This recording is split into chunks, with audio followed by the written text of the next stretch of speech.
it's one thing to like have someone come and be like rude to you on your own show, and Mhm. I don't know. That's probably what I would have changed. Why though? Because I mean, when people are rude to you on your own show, they kind of do themselves a disservice. Because I mean, come on, let's be clear. You're a meteor, right? You're killing it right now on every single platform. You do great shows. Your platform is exploding and things like that. So regardless of where he is, you hot right now. And so he's doing himself a favor by aligning himself with you or coming on your platform and doing an interview. So for him to be disrespectful for you to you, that's almost like Kev, he would come and he would rock with us and stuff like that. And it Mhm. was like we would just automatically cede the platform to him and kind of let him, control the flow or the tempo, or we would give him the majority of the praise and stuff like that simply because he was doing us a favor by Mhm. appearing on what it was that we was putting together. And so I don't look at it as you just be trying to protect people. That's what it is. You be trying to protect people from themselves. I wouldn't say I was trying to protect anyone.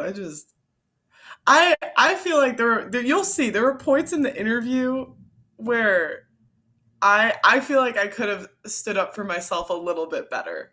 Um yeah, that I was don't think my you needed to. I'm telling you. Well, I haven't watched the whole thing yet, but trust me, I'm gonna get to it. I am definitely gonna get to it. What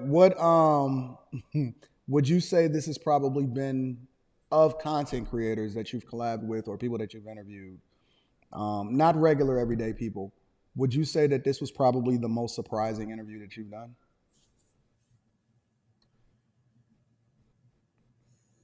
mm, yeah, I would yes. Yes, that was I swear to God. I walked in there thinking it was gonna be a pleasant interview. I swear to God, like I thought this was gonna go a completely different way. And yeah, you'll see like there are points where I'm just like smiling like, uh-huh. Like, he I did see one point in the interview because I was watching it a little bit last night. Um, was it the 20 mark, 20-minute mark, 15-minute mark? And you were asking him a question. But then even just this part right now where you were following up and you was asking him about you was talking about like Rolo Tomasi and AMS and stuff like that. When he started going into, why he didn't rock with the red pill philosophy and things like that, and Dr. Bus and things like that, it was hypocritical to me because it's the same exact philosophy that you can apply to anything, including Christianity, right? Like you can literally say, "Oh, okay, well, there's different types of or different people that separate themselves and call themselves this type of church or this type of church or this type of philosophy or whatever." And even when you start using like Steph is cold as an example or stuff like that, they speak to a specific demographic, right? Coach Greg mhm. Adams speaks from a perspective of a guy that's been married and divorced, and so he gives red pill insight based off of or insight of what wouldn't even say red pill insight, but insight based off of what you can experience or what the reality is as far as dealing with women or dealing with relationships from a guy that's been divorced.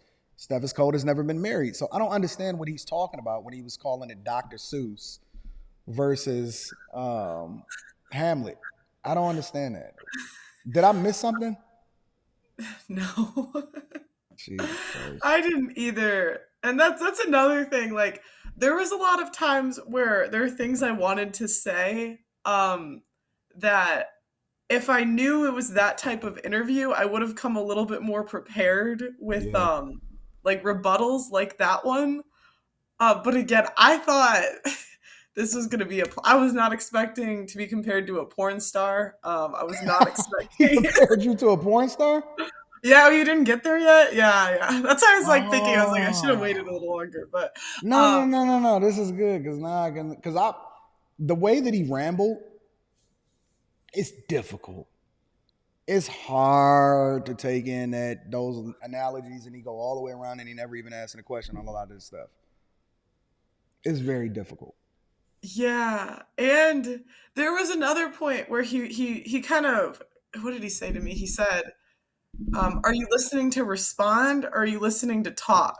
And I was just thinking, I've been listening a lot. Like, I've been listening, and then I was like about to say something because what'll happen is, have you ever had a guest? They'll make assertion one, assertion two, assertion three, assertion four, all in one, and you kind of have to break them down by like one by one. And so Uh-huh. sometimes you may interrupt a guest in order to go over point one, you know, and yeah, and so I was getting ready to say something, and I was just like, "That was so rude.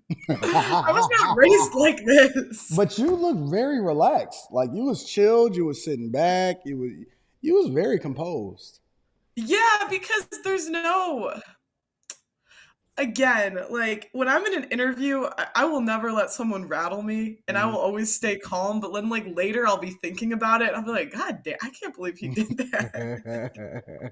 Like, What about what did you think about the last week's Lapeef episode where you was catching all kind of assertions and shots? They asked you about your personal family and your personal life and all of that. What did you think about that?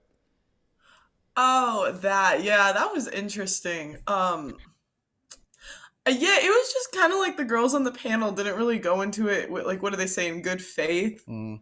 and it was like I'm getting accused of things, and it's just like I just met you, like we haven't You even know you started. in that you know you at that space though, right? Because you growing and they have the ability to be able to watch your content, but you don't know what you always getting into. Hmm. So you're in a difficult space right now, Pearl. Yeah, maybe I don't know. I wasn't like mad or anything. I actually thought the panel was very entertaining. I had more fun on that one than I did in this interview. I Yeah. would go back. That was fun, but Oh, don't yeah. worry, we'll have you back. I promise you, Yeah. we'll have you back. But I don't understand what Hafeez was doing. I don't understand what he was saying. I'm gonna be honest with you. I've never ever even commented on Hafeez's stuff. I never really took in their content because I never believed that there was. I never believed he was real. Like Hmm. I never believed that he was what it was that he represented himself to be in the very beginning. Personally, um, I just never went for it. I always looked at him as a chameleon. I could Hmm. tell by the way that he talked that he wasn't really rocking with a lot of the different talking points and platforms that he was subjecting himself to earlier in his career. I think that he was just doing it in order to get on, but I don't think that he was really believable. He wasn't believable for me. As a guy that's been married for 18 years, like I'm not just married yesterday. As a guy that's been married 18 years, I can see it. I can Hmm. see it.